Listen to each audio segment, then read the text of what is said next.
ഓം ശാന്തി.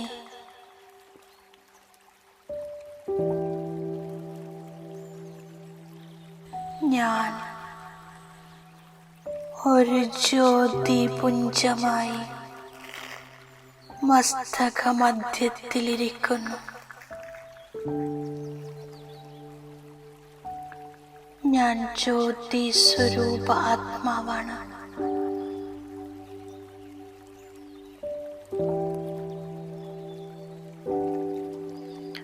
പരം ജ്യോതി ശിവപരമാത്മാവിൻ്റെ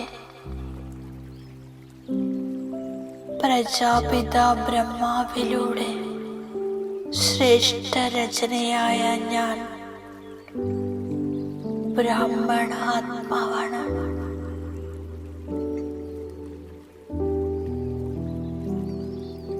ഞാൻ ആത്മാവിൻ്റെ സർവ്വതിലും ശ്രേഷ്ഠമായ സ്വരൂപം ഈ ബ്രാഹ്മണ സ്വരൂപമാണ്.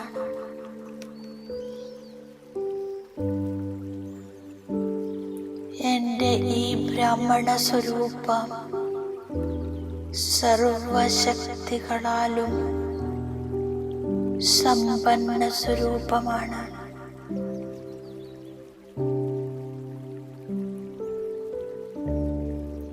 ഞാൻ സർവശക്തി സമ്പന്ന ആത്മാ മായാജീതാകുന്നു.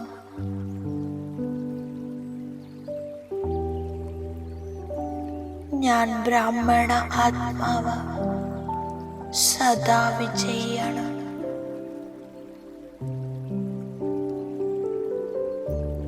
അലൗകിക ജീവിതം ആസ്വദിക്കുന്ന ശ്രേഷ്ഠ ബ്രാഹ്മണ ആത്മാവാണ്.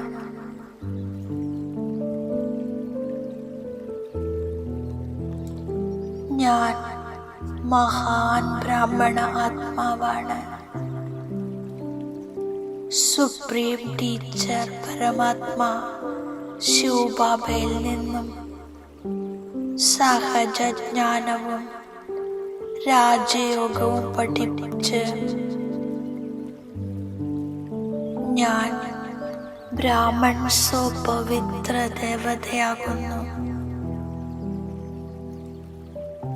എൻ്റെ സത്യയോഗി ദേവതാ സ്വരൂപത്തെ ബുദ്ധിയാകുന്ന നേത്രത്തിലൂടെ ഞാൻ കാണുന്നു. ഞാൻ സർവഗുണസമ്പന്ന ദേവതയാകുന്നു. നിർവികാരി ദേവതയാകുന്നു. ശിരസിൽ വജ്രങ്ങൾ പതിച്ച രാജ്യകിരീടം, മസ്തകത്തിൽ രാജതിലകം, കണ്ണുകളിൽ ആത്മീയ നൂർ അഥവാ ആത്മീയ മണി, മുഖത്തിൽ ദിവ്യതയുടെ തിളക്കം, റോയൽ നടപ്പ്. ഞാൻ റോയൽ കുലത്തിലെ റോയൽ ദേവതയാകുന്നു.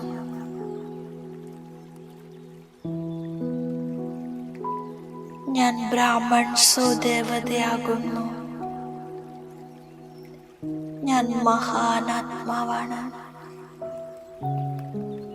ഈ ശരീരസഹിതം എന്തെല്ലാം കാണുന്നുവോ എല്ലാം വിനാശമാകാനുള്ളതാണ്.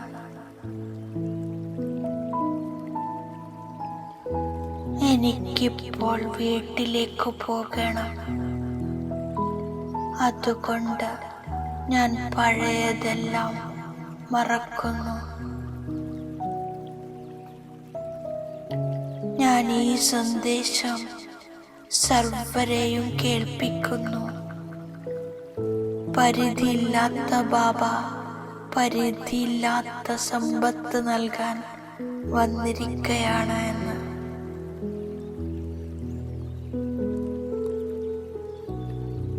ബാബ രാവണന്റെ 5 വികാരങ്ങളാകുന്ന ജയിലിൽ നിന്നും മോചിപ്പിക്കാൻ വന്നിരിക്കുകയാണ്.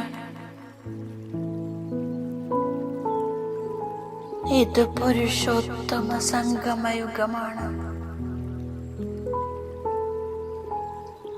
ഇപ്പോൾ പുരുഷാർത്ഥം ചെയ്ത് ദേവി ഗുണങ്ങളുള്ളവരായി മാറണം. ഇതു മനസ്സിലാക്കിയാൽ തന്നെ ശ്രേഷ്ഠസ്ഥിതി ഉണ്ടാകുന്നു.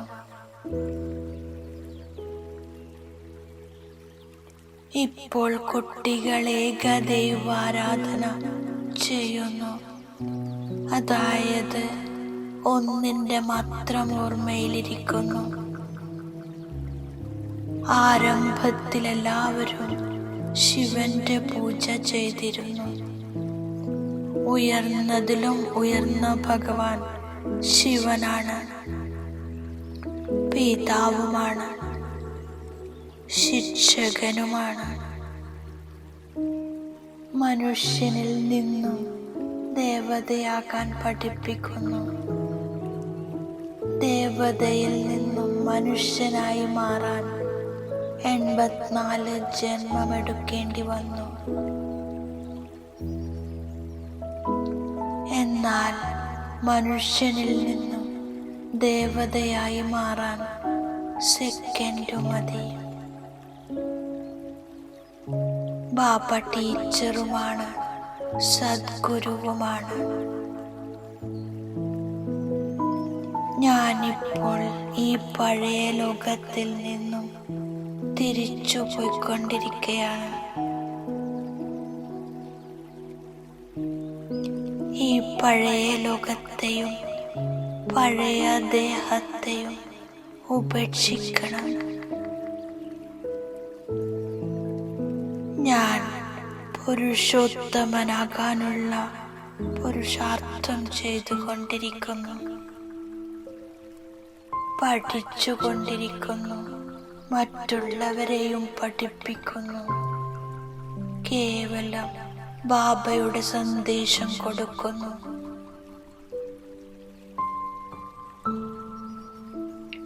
രചയിതാവിൻ്റെയും രചനയുടെയും പരിചയം സ്വയം ബാബ പറഞ്ഞു തരുന്നു. അകാലമൂർത്തിയായ ബാബ എല്ലാവർക്കും പിതാവാണ്. ബാബ പുനർജന്മത്തിലേക്ക് വരില്ല. ബാബ വരുന്നത് കൽപ്പത്തിൽ സംഗമയുഗത്തിലേക്കാണ്. ഭക്തി രാത്രിയാണ്, ജ്ഞാനം പകലാണ്.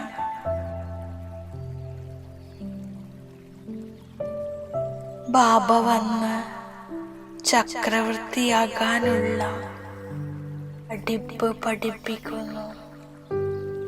ബാബ പറയുന്നു, കുട്ടികളെ മറ്റെല്ലാ സംഘങ്ങളും ഉപേക്ഷിച്ച് കേവലം എന്നെ മാത്രം ഓർമ്മിക്കൂ. പരിധിയില്ലാത്ത ബാബ ഇപ്പോൾ പുതിയ ലോകം ഉണ്ടാക്കിക്കൊണ്ടിരിക്കുകയാണ്. ദേവലോകത്തിന്റെ സ്ഥാപനം നടന്നുകൊണ്ടിരിക്കും. ഞാനിപ്പോൾ സംഗമയുഗത്തിലാണ്.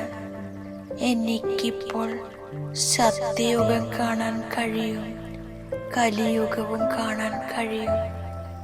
സംഗമയുഗത്തിൽ ഞാൻ എല്ലാം സാക്ഷിയായി കാണുന്നു. മനുഷ്യ സൃഷ്ടിയാകുന്ന വൃക്ഷത്തിന്റെ ആദ്യത്തെ അടിത്തറ ഇപ്പോൾ ബാബയുടെ കുട്ടികളാണ്.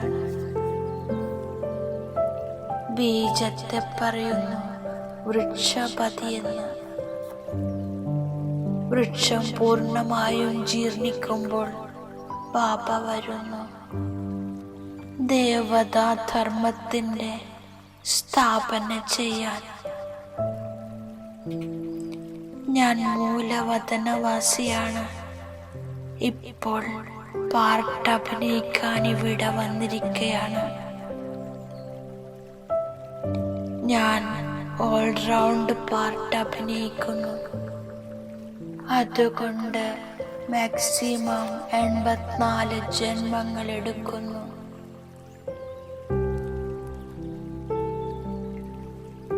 ഞാൻ തന്നെയാണ് ആദ്യം ബാബയിൽ നിന്ന് വേറിട്ടത്. ദേവതാത്മാക്കൾ പാർട്ട് അഭിനയിക്കാൻ വരുമ്പോൾ ബാക്കിയുള്ളവർ ശാന്തിധാമത്തിലുണ്ടാകുന്നു. പാർട്ട് ഇവിടെയാണ് അഭിനയിക്കുന്നത്. പുതിയ ലോകത്തിൽ സുഖത്തിന്റെ പാർട്ട്, പഴയ ലോകത്തിൽ ദുഃഖത്തിന്റെ പാർട്ടും അഭിനയിക്കുന്നു. ഇത് സുഖ ദുഃഖത്തിന്റെ കളിയാണ്. ബാബ എന്നെ രാജയോഗം പഠിപ്പിച്ച് രാജ്യപദവിയുടെ സമ്പത്ത് നൽകുന്നു.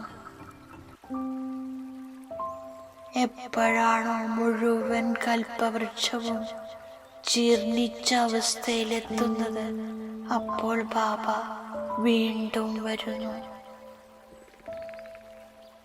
പതിതമായ ലോകത്തിൽ വന്ന് മനുഷ്യർക്ക് ജീവദാനം നൽകുന്നു. മനുഷ്യനെ ദേവതയാക്കി മാറ്റുന്നു. പകുതി കൽപ്പം എല്ലാ ദുഃഖങ്ങളിൽ നിന്നും ദൂരെയാക്കുന്നു. ബാബ വന്ന് എന്നെ മഹിമക്ക് യോഗ്യനാക്കുന്നു. അപാരമായ സുഖത്തിന്റെ ലോകത്തിൽ പോകുന്നതിനു വേണ്ടി ഞാൻ സംഗമയുഗത്തിൽ സാക്ഷിയായി എല്ലാം കാണുന്നു. ബുദ്ധിയോഗം പുതിയ ലോകത്തോട് ചേർക്കുന്നു. ബുദ്ധിയിൽ ഓർമ്മയുണ്ട്, ഞാനിപ്പോൾ തിരിച്ചു വീട്ടിലേക്ക് പോയിക്കൊണ്ടിരിക്കുകയാണ്. എല്ലാവർക്കും ജീവദാനം കൊടുക്കണം. മനുഷ്യനിൽ നിന്നും ദേവതയാക്കി മാറ്റാൻ സേവനം ചെയ്യണം. പരിധിയില്ലാത്ത ബാബയിൽ നിന്നും പഠിച്ച് മറ്റുള്ളവരെ പഠിപ്പിക്കുന്നു. ഞാൻ ദൈവിക ഗുണങ്ങൾ ധാരണ ചെയ്യിപ്പിക്കുന്നു. ബാബ വരദാനം നൽകിയിരിക്കുന്നു. സദാ ശ്രേഷ്ഠ സമയം അനുസരിച്ച് ശ്രേഷ്ഠ കർമ്മം ചെയ്ത് ആഹാ ആഹാ എന്ന ഗീതം പാടുന്ന ഭാഗ്യശാലിയായി ഭവിക്കൂ. ഒരിക്കലും തെറ്റായി പോലും ദുഃഖത്തിന്റെ ദൃശ്യം കാണുമ്പോൾ അയ്യോ എന്ന വാക്ക് വരരുത്.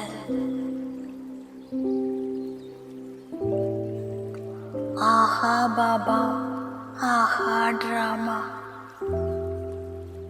സ്വപ്നത്തിൽ പോലും ഉണ്ടാകാത്ത ഭാഗ്യം വീട്ടിലിരുന്നു കൊണ്ട് ലഭിച്ചു. ഞാൻ ഈ ഭാഗ്യത്തിന്റെ ലഹരിയിലാണ്. മനസ്സിനെയും ബുദ്ധിയെയും ശക്തിശാലിയാക്കി ഏതൊരു ഇളക്കത്തിന്റെ പരിതസ്ഥിതിയിലും അചഞ്ചലവും ദൃഢവുമായിരിക്കുന്നു. ഓം ശാന്തി.